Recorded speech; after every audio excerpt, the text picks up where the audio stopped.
ಇವತ್ತು ನಮ್ಮ ಭಾರತೀಯ ಸೈನ್ಯ ತಕ್ಕ ಉತ್ತರವನ್ನು ಪಾಕಿಸ್ತಾನಕ್ಕೆ ಕೊಟ್ಟಿದೆ.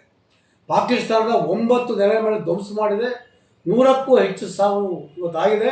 ಆದರೆ ಇನ್ನೂ ಕೂಡ 20-21 ಈ ಉಗ್ರರ ನೆಲೆಗಳಿದೆ ಅಂತ ಅಂದ್ಬಿಟ್ಟು ಕೂಡ ಕಂಡುಹಿಡಿದಿದ್ದಾರೆ. ಇವತ್ತು ಇಡೀ ಪ್ರಪಂಚದಲ್ಲಿ ಇವತ್ತು ಉಗ್ರರನ್ನ ಇದು ಬೇರೆ ಸಮೇತ ಕಿತ್ತು ಹೋಗಬೇಕು ಅಂತ ಇಡೀ ಏನು ಸಂಕಲ್ಪ ಮಾಡಿದ್ದಾರೆ. ಇವತ್ತು ಭಾರತ ದೇಶದ ಒಳಗಡೆ ಮತ್ತು ಭಾರತ ದೇಶದ ಆಚೆ ಯಾರು ಉಗ್ರಗಳಿದ್ದಾರೆ ಎಲ್ಲರೂ ಧ್ವಂಸ ಮಾಡಬೇಕು. ಇಡೀ ಭಾರತದಲ್ಲಿ ಇವತ್ತು ಏನೇನು ಶಾಂತಿ ನೆಲೆಸಬೇಕು. ಆ ದೃಷ್ಟಿಯಿಂದ ಇವತ್ತು ಕಾಂಗ್ರೆಸ್ಗೆ ಕೂಡ ನಾವು ಮನವಿ ಮಾಡ್ಕೊತೀವಿ. ನೀವಾಗಿ ಒಂದು ಟ್ವೀಟ್ ಮಾಡಿದ್ದೀರಾ, ಯಾವುದೇ ಕಾರಣಕ್ಕೆ ಶಸ್ತ್ರತ್ಯಾಗವನ್ನು ಮಾಡಿ ಮಹಾತ್ಮ ಗಾಂಧಿರವರ ಒಂದು ಫೋಟೋಗಳನ್ನ ಹಾಕಿ ಅವ್ರ ಸಂದೇಶವನ್ನು ಕೊಟ್ಟಿದ್ದಾರೆ. ಯಾವ ಉದ್ದೇಶಕ್ಕೆ ನೀವು ಕೊಟ್ಟಿದ್ದೀರಾ?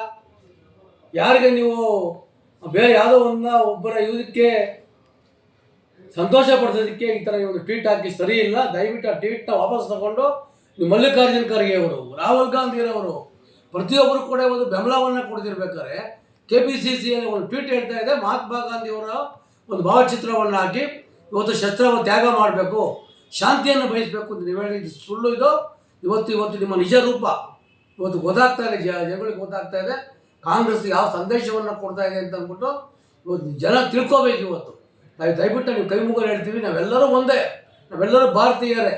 ಇವತ್ತು ಕೇಂದ್ರ ಸರ್ಕಾರ ಏನು ಮಾಡುತ್ತೆ ಅದಕ್ಕೆಲ್ಲರೂ ಕೂಡ ನಾವು ಸಹಕಾರವನ್ನು ಕೊಡಬೇಕು ಅಂತ ಮನವಿ ಮಾಡ್ಕೊಳ್ತೀವಿ.